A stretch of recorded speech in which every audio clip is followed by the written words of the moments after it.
আসসালামু আলাইকুম জনগণ, সবাইকে ঈদ মোবারক।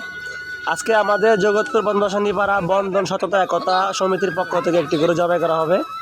তাই আমরা নিয়ে আসলাম গরু জবাই করার জন্য। এই যে দেখেন গরুটা কত ছটফট করতেছে। আমরা যে যার মতো করে চেষ্টা করছি গরুটা শোয়ানোর জন্য। ফারুক তো গরুর সাথে সাথে সেও শুয়ে পড়েছে। যাক, অবশেষে গরুটি শোয়ানো হলো, এখন জবাইয়ের পালা।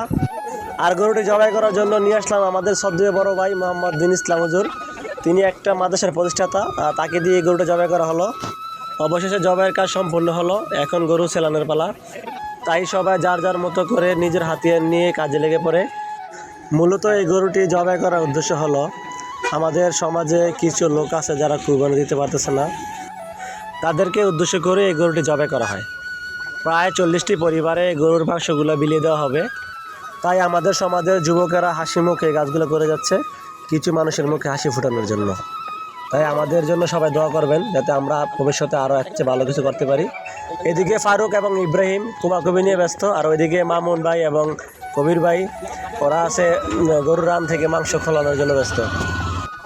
আজকে ঈদের দিনে ঘোরাফেরা না করে নিজেকে বানিয়ে ফেলেছে একদিনের কসাই। দেখেন কত দক্ষভাবে কাজগুলো করতেছে, মনে হচ্ছে যেমন সে কাজগুলো প্রতিনিয়তই করে থাকে। আসলে কিছু কিছু কাজ নিঃস্বার্থভাবে করা হয়। এই যে এদিকে রাব্বি গরুর রান কাঁধে নিয়ে চলে আসলো, মামুন ভাই তার সাথে সাহায্য করে রানটা বেঁধে ফেললো। একটু পরে এই রানের মাংসগুলো খোলা হবে।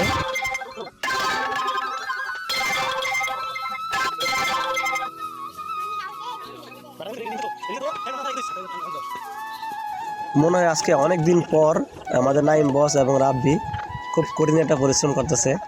আসলে 10 মিলে করি কাজ, হার জিতি না হিলাস। আর 10 জনের সাথে কাজ করার মজাটি আলাদা। তারা এটাই প্রমাণ করে দিচ্ছে যে আমরা যতই ঘুরি ফিরি না কেন, সব একসাথে হলে আসলে অনেক কাজ করি। দেখেন